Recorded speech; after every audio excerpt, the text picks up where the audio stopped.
the president of Brazil be impeached? That question and the story surrounding it are first up today on CNN Student News. Brazilian President Dilma Rousseff is the first female leader of the Federal Republic. She was elected in 2010 and re-elected in 2014. Brazil's lower house of Congress voted on Sunday to impeach her. And if the Senate also approves that, President Rousseff would be suspended and would have to defend herself in a trial. This is all happening as Brazil prepares to host the Olympics this August. President Rousseff is a polarizing figure in Brazil. Critics blame her for the nation's worst recession in decades. A huge corruption scandal involving Brazil's government-run oil company has led to the resignations of numerous politicians, including dozens in the president's political party, the Workers' Party. But Rousseff herself has not been accused of corruption, and she says she hasn't committed any impeachable crimes. She and her supporters promised to fight the proceedings. On South America's west coast, as the country of Ecuador picks up the pieces from Saturday evening's earthquake, President Rafael Correa says rebuilding will cost billions. Help is pouring in from all over the region, as well as the European Union and the United Nations. Communications are out in many parts of Ecuador. Survivors need water. It's hard to get that to them because the highways are in such bad shape. That's also a problem for rescue efforts. The death toll right now sitting at more than 270 people, with 2,500 others hurt in the aftermath of this 7.8 magnitude earthquake, a devastating earthquake for Ecuador. Those numbers expected to continue rising as officials get a closer look at the extent of the damage. Part of the problem is with the infrastructure in Ecuador. Some of the hardest hit areas right now are essentially inaccessible. After weeks of pounding rain brought about by El Nino, this earthquake essentially decimated what was left of the roads here. Perfect example is right behind me in the city of Guayaquil. This bridge came down during a very busy hour. This is one of the busiest bridges in the city. It came down on top of a car, killing one person and injuring another. About 10,000 soldiers and 4,000 police officers are on the ground right now, sifting through rubble, trying to find survivors. The U.S. Supreme Court is now hearing arguments in a case related to President Obama's controversial executive action on immigration. The president announced the action in 2014. It allows millions of people who are in the U.S. illegally to stay without the threat of being deported. They could apply for work programs and other benefits as long as they paid taxes. 26 states sued the government over this. The Obama administration says its action is legal and like those of previous presidents on immigration. But no executive action has ever impacted this many people before. And executive actions don't go through Congress. Critics say this one in particular should.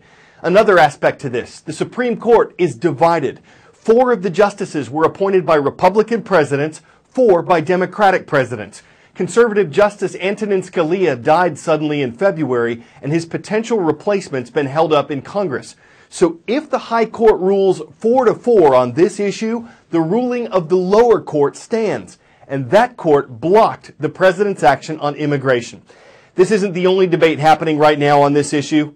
H-1B sounds like an airplane or an exotic disease. They're actually visas, and these visas are one of the most controversial parts of the immigration debate. Huge tech giants like Facebook and Google call them essential to their business, but critics say companies are exploiting them at the expense of the American worker.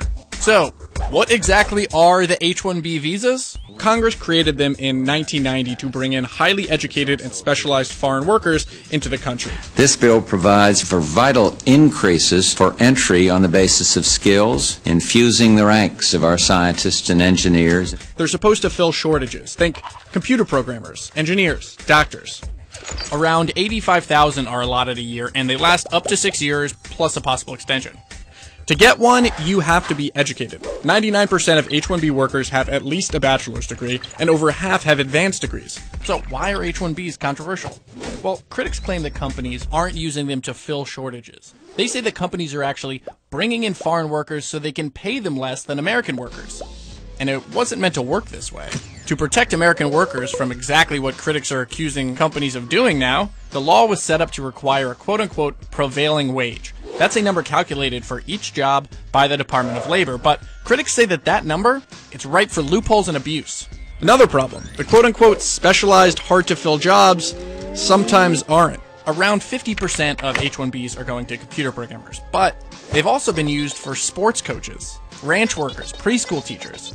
And it's not just American workers who can be hurt by their misuse. Employers hold incredible leverage over H-1B visa holders.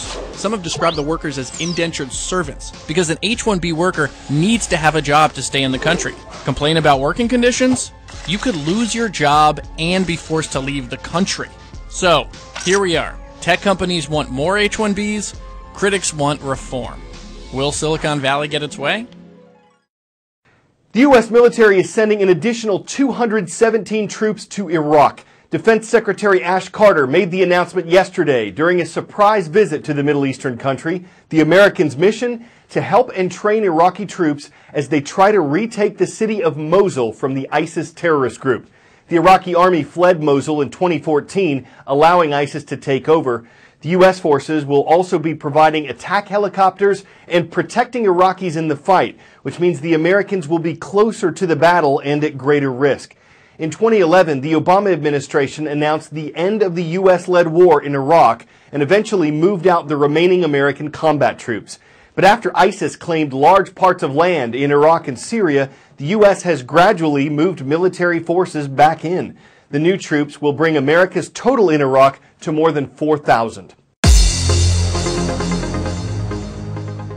Here we go. From Monday's transcript page at cnnstudentnews.com, please welcome the Panthers. Great to see everyone at Washington Park High School. It's in Racine, Wisconsin. Next up, Middletown, Delaware. That's where you'll see the Hawks of St. George's Technical High School. And in the North Atlantic Ocean, thank you for watching from the Bahamas. Lucaya International School rounds out our roll. Buying what we don't need. A creditcard.com survey found that 75% of Americans had made an impulse purchase in 2014. A Nielsen survey found that 52% of people in Thailand had done this, 48% in India, and retailers everywhere have certain tools they use to get people to buy. The goal is to look at a shopper and find out what they emotionally crave in a shopping experience and give that to the shopper. How do retailers do that? By studying you in the store to see what you like and what you want. One way to measure how a shopper is feeling is to watch people anonymously. Where it's cameras that are based in different areas of the store that literally look at somebody's face and see what kind of facial micro-expression they're showing to find out what emotion they're feeling at whatever given time. Another way is to track volunteer shoppers wearing monitoring devices. They showed me how this is done in their lab. A wrist monitor captures my heart rate, blood pressure, and skin temperature to measure my emotional reactions. Special glasses show exactly what I'm looking at to pinpoint what draws my attention. Then I'm off to shop in simulated stores. First, for eyeglasses. This is what we call visual merchandising. These visual storytelling cues pull you in, get you a little bit more engaged in the story of the brand. Like I want to be like that guy, or I want to be with that guy, so these are the glasses I need. Right, exactly. Next, to grab a cup of coffee. If I'm a coffee shop and somebody's at the checkout, it's best to enhance the emotional experience by having social proof that others have bought here, that others are into the things I'm into, and it helps enhance the rewarding experience I have at retail. And then a mobile device store.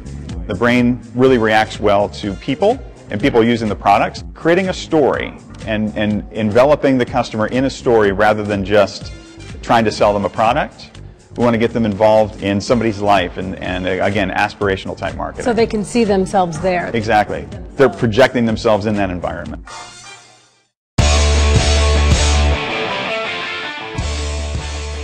Cattle, horses, elephants, rhinoceroses, rhinos, they're all known to stampede. What you might not know is that dolphins do this too. A pod of common dolphins was swimming near Monterey, California when some killer whales attacked. So the dolphins porpoised. They repeatedly leapt out of the water to escape faster, and a cameraman just happened to be filming when it all happened. Maybe they didn't want to get roped in or corralled into a new video, but when they stampede, they did it on porpoise, so that won't be the lasso time it happens. I'm Carl Azus, and we'll be rounding up more stories for you on Wednesday.